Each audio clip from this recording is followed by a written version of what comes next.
Ever felt like you're being watched? That prickling sensation on the back of your neck, the sudden chill that makes your hair stand on end? Most of the time, we dismiss it. We tell ourselves it's just our imagination, the house settling, a trick of the light. But what if it's not? What if, when you stare into the darkness, something is staring back? Tonight, I'm going to tell you a story that might make you think twice before looking in a mirror late at night. A story about a mirror that didn't just reflect an image, but seemed to hold a gaze of its own. It all started when I moved into an old Victorian house on the outskirts of town.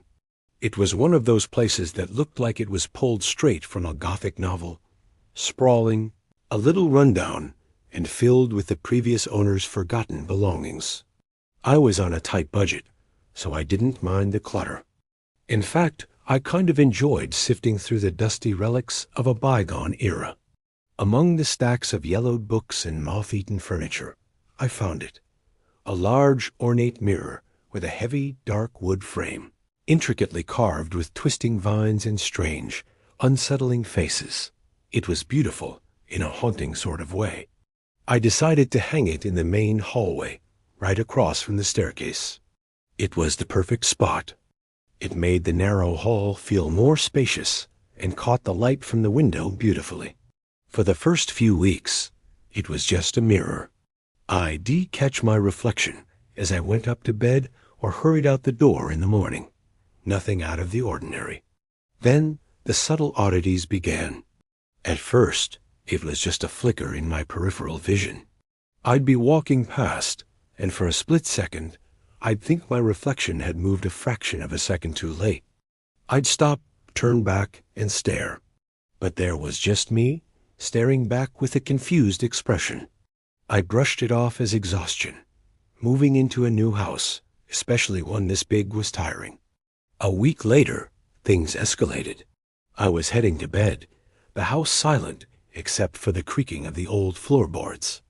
As I passed the mirror, I glanced at my reflection. But it wasn't just my reflection. For a fleeting moment, I saw another figure standing behind me, a tall, shadowy shape with no discernible features. My heart leaped into my throat. I spun around, my back pressed against the cold wall. The hallway was empty. There was nothing there. I stood there for what felt like an eternity, my breath ragged, my eyes darting into every shadow.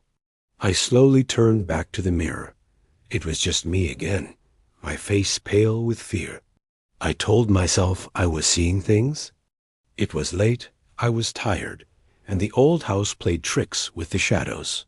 I tried to convince myself, but the seed of fear had been planted. From that day on, I couldn't walk past the mirror without a sense of deep, gnawing dread. I started avoiding it, taking a longer route through the living room just to bypass the hallway. But avoiding it didn't help. The feeling of being watched intensified. It felt like a constant, malevolent presence was fixed on me from that hallway. Sometimes I'd hear faint whispers when I was near it, like the soft rustle of silk or a sigh that wasn't my own. I tried covering the mirror with a sheet, but the feeling only got worse. It was like I had insulted it, and the presence in the house grew heavier, more oppressive. The breaking point came on a stormy Tuesday night.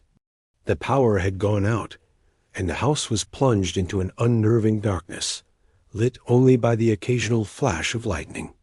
I was in my study, trying to read by candlelight, when I heard a distinct sound from the hallway. A soft, rhythmic tapping. Tap, tap. It sounded like a fingernail against glass. My blood ran cold. I knew where it was coming from. The mirror. Every instinct screamed at me to stay put, to lock the door and wait until morning. But a morbid curiosity, a foolish need to know, propelled me forward.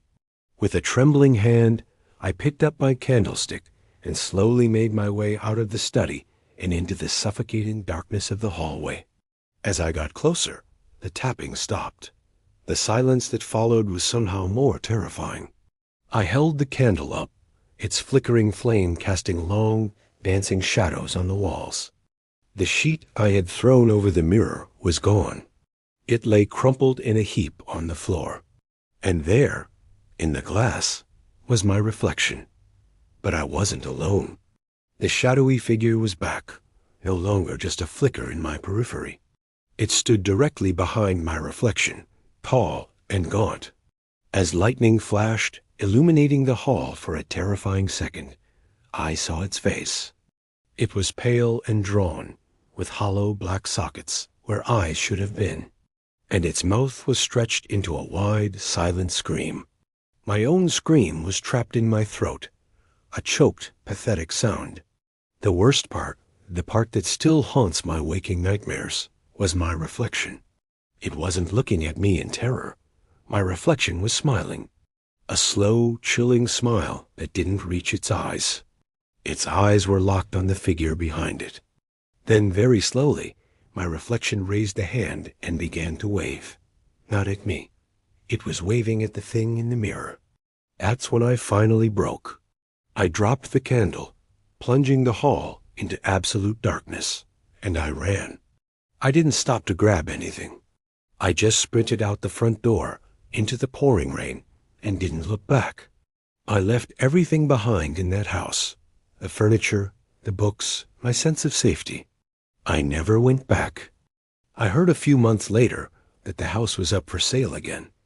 I sometimes wonder about the new owners. I wonder if they kept the mirror. I wonder if, late at night, they catch a flicker of movement in the glass. I wonder if they ever see their own reflection smiling back at them, a secret shared with the thing that watches from the other side.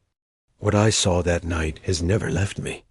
It's etched into my memory, a constant reminder that some doors are better left unopened, and some reflections are better left unseen. I avoid mirrors now as much as I can. Sometimes, when I'm forced to look, I catch myself holding my breath, half expecting to see that hollow-eyed figure standing behind me. The rational part of my brain tells me it was a hallucination, a trick of a tired mind in a spooky old house. But my heart knows the truth. The mirror wasn't just a piece of glass. It was a window, and I'm terrified of what I invited to look through.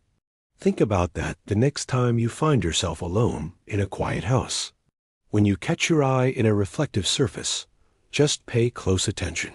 Is your reflection moving exactly as you are? Or is it just a little bit off? Because you never know what might be watching from the other side. And you never know when it might decide to wave back.